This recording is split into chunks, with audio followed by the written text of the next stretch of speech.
आफाक खान साहब, हमारे माशाल्लाह जितने ऑनरेबल गेस्ट हैं कि मैं नाम तो किसी का नहीं लूँगा, अगर लूँगा तो फिर नाराज़गी होगी।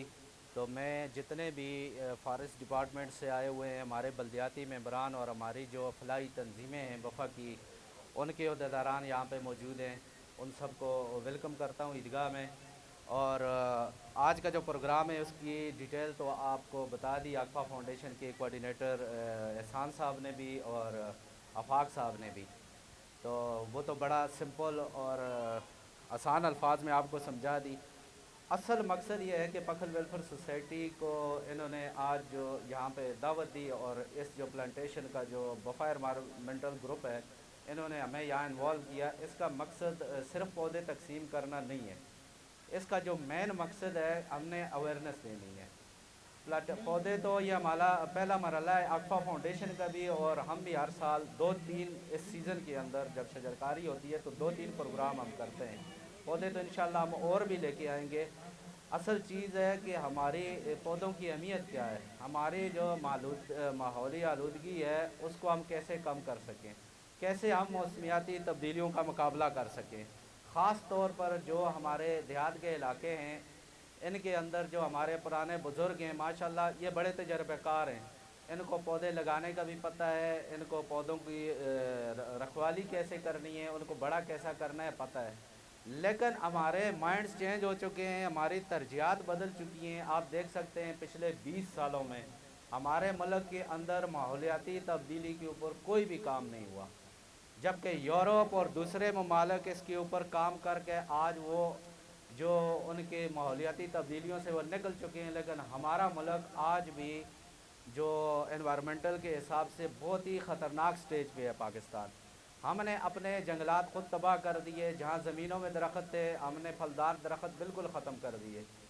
आज से 20 साल पहले जब हम स्टूडेंट थे तो हम स्कूलों को जाते थे तो वापसी पर हर खेत हर घर से हम फ्रूट तोड़ के खाते थे। आज हम वफा जाते हैं तो रास्ते में कोई एक भी फलदार दरख्त नहीं होता। आज हमने जो आकफा फाउंडेशन के साथ जो हमने कोऑर्डिनेशन की थी पखल वेलफेयर सोसाइटी ने, तो हमने उनको कहा था कि सिर्फ आप फलदार दरख्त लेके आएँ। तो अगले मरहले में जब हम दूसरा हमारा इंशाल्लाह एक हफ्ते बाद हमारा सालाना प्रोग्राम होता है पखल वेलफेयर सोसाइटी का, तो हम बकाया दरख्त उसमें इंशाल्लाह डिस्ट्रीब्यूट करेंगे। लेकिन सबसे पहले इस प्रोग्राम को ऑर्गेनाइज़ करने का मतलब, इस प्रोग्राम को मुनक़्क़द करने का मतलब, आप सबको यहाँ मदऊ करने का मतलब कि आप सब माशाल्लाह बड़े पढ़े लिखे और समझदार लोग हैं कि हम एक मैसेज दें अपनी इस यंग जो जनरेशन है, हमारे बच्चे हैं, कि हमें इस वक्त माहौलियाती जो तब्दीली है उसका कितना बड़ा ख़तरा है और इसका कितना बड़ा नुकसान है। हमारे मुल्क में बारिशें नहीं होती, अगर होती हैं तो बहुत ज़्यादा होती हैं, सैलाब आते हैं, बारिश होती नहीं है, फिर सैलाब की सूरत इख्तियार कर सकते हैं। तो असल में हमने इस मकसद को बयान करना है। तो मैं आप सबका मशकूर हूँ और आप साहब को दावत भी देता हूँ। इंशाल्लाह नेक्स्ट संडे को हम यहीं पे एक बड़ा इजलास मुनक़्क़द कर रहे हैं अपनी तंजीम पखल वेलफेयर सोसाइटी का, तो उसमें भी आप शिरकत करें। और इकबाल ज़िया साहब जो आकफा फाउंडेशन के चेयरमैन हैं उनका मैं शुक्रिया अदा करता हूँ। उन्होंने माशाल्लाह बफ़ा एनवायरमेंटल ग्रुप बनाया हुआ है जिसमें यकीनन यहाँ पे सारी तंजीमों की प्रेजेंटेशन है, तंजीमों के अहदेदारान उसमें हैं।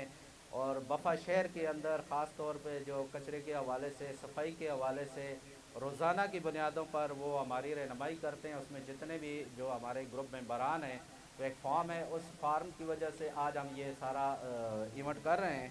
तो मैं उनका शुक्रिया अदा करता हूँ, आफाक साहब का, एहसान साहब का, और पखल वेलफेयर सोसाइटी के जो हमारे यहाँ पे अहदेदारान जनरल सेक्रेटरी कारी ज़ाकिरुल्लाह फारूकी साहब बैठे हुए हैं और जितने मेंबरान हैं उनका शुक्रिया अदा करता हूँ कि उन्होंने अपने मसरूफियत से टाइम निकाल के एक इंतहाई अहम और संजीदा मसले में हमारा साथ दिया। बहुत शुक्रिया।